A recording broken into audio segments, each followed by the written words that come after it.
Welcome back to Sunday School. It's our second session, and we're still talking about the Beatitudes, about who is blessed. And today, we're going to learn of some of Jesus' most important teaching. Jesus had been spending a lot of time healing people, making them feel better, healing their hurts, their physical hurts and pains, owies, I like to call them. But Jesus saw that people also had broken hearts and they lost hope.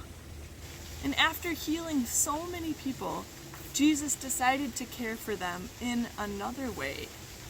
So he led the people who had been following him up to a mountain. And today I'm in one of the mountains of Decorah, up really high. And you can see behind me here the whole valley. Mountains had special meaning in Jesus' time. People believed that mountains were holy places that they could connect with God. Maybe because they reached up so high into the sky. And there is something special about seeing these high places when we're down low and wondering about them. Can you reach your arms up really high? Do you think you could touch the top of a mountain? Stretch up really high. There are lots of places in the Bible, lots of stories in the Bible about people having meaningful conversation and connection with God on a mountain. Can you think of any? Have you been reading your Spark Story Bible at all? Maybe pick that up, take a look at it, and see if you can find any pictures in there of mountains and any stories that you could read together as a family about mountains or that have mountains in them. Jesus knew mountains reminded people of God's presence with them. So God chose a mountain as a good place for Jesus to give this important sermon. What's a sermon? Do you know what a sermon is? A sermon is a talk meant to teach people and help them grow in their relationship with God. We hear a sermon from Pastor Amy on Sundays when we're in church. People were so committed to Jesus that they climbed all the way up this mountain to hear Jesus give a sermon, to hear him teach and help them connect with God. There are lots of ways to move up a mountain. Let's try some together. The first way is to hike. Can you move your arms like you're hiking or that you're walking really hard and really fast? Some people use ropes to climb up a mountain. Think about holding onto a rope. Can you try this with your arms? Like you're pulling and pulling and pulling. It's a lot of work. Some people might hike up a mountain using a hiking wheelchair. How would you roll a wheelchair? You could think about using your arms and rolling the wheels, right? That's also a lot of hard work. I think that it's important that we climb this mountain together. So pick which way you want to climb. You want to hike? Do you want to use the rope? Or do you want to use the wheels and get up this mountain? All right, let's take 10 seconds and climb together.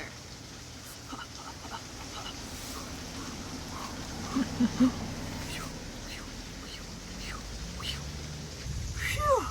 Good job climbing up that mountain. That was a lot of hard work. And as we settle in and we find a seat after our big climb, we're going to actually listen to the Sermon on the Mount, one of Jesus' first recorded sermons, his first recorded teachings to help us connect with God.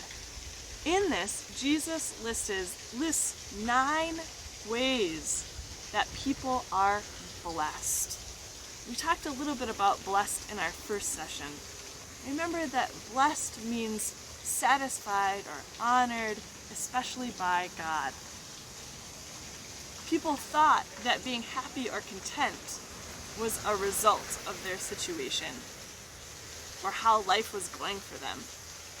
But as we know, Jesus likes to turn around what we think we know and show us a new way. Let's read Jesus' teaching together. This is the Beatitudes.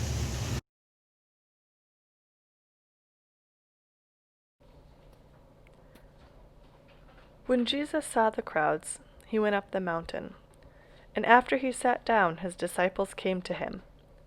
Then he began to speak and taught them, saying, "Blessed are the poor in spirit, for theirs is the kingdom of heaven. Blessed are those who mourn, for they will be comforted. Blessed are the meek, for they will inherit the earth. Blessed are those who hunger and thirst for righteousness, for they will be filled.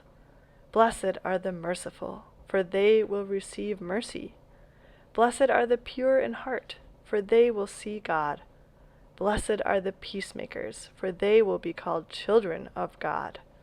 Blessed are those who are persecuted for righteousness' sake, for theirs is the kingdom of heaven.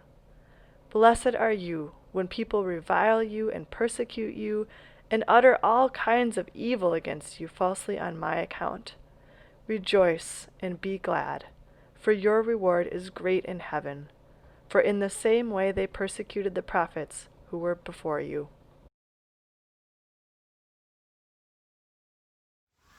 The people listening to Jesus were astonished, and some were confused, and some were surprised, and some were relieved. People who were mourning and very sad were blessed. Meek, gentle people receive power over the earth. This is the opposite of what we often hear. Usually we hear that power and possessions make a person blessed. But that's not what Jesus says. The one last thing I want to point out about what we heard today is that each beatitude has two parts. The first, Jesus makes a statement, and then Jesus makes a promise. For example, we heard Jesus say, "Blessed are the poor in spirit." Then Jesus gives the promise, "For theirs is the kingdom of heaven." In each of these Beatitudes, Jesus names a group of people we wouldn't usually think of being blessed, and then offers them a praise for healing and hope right now. The way Jesus promises these blessings is his way of bringing God's kingdom to us, here and now. For this next part, you'll want to go into the packet that you got from Good Shepherd and pull out this page. You'll complete this by doing some coloring while we do some discussion questions. Pause the video here while you get out your coloring page from your packet and take this time to do some coloring and talk about these questions together as a family. Number 1, what surprised you about Jesus' sermon?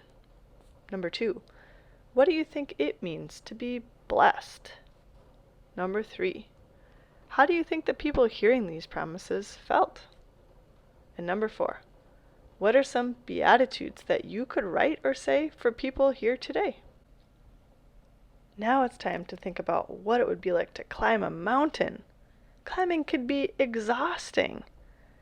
Think about if you were to climb a mountain, what challenges might you face? Or maybe you have climbed a really big hill before. What was hard? And what blessings might you experience? Take some time now and either write, draw, or role play, meaning act out at home, some unexpected blessings that could come from these hiking challenges. Take a look at the list of hiking challenges and role play them, meaning act them out, draw them, or write them, and think about the blessings that could come from these challenges. Let's finish with prayer. Repeat after me. God of hope, thank you for encouraging our hearts and strengthening our spirits with your promises. Please help us be peacemakers who bring your kingdom to earth, here and now. Show us who needs your hope today. Lead us to share your hope with others. Amen.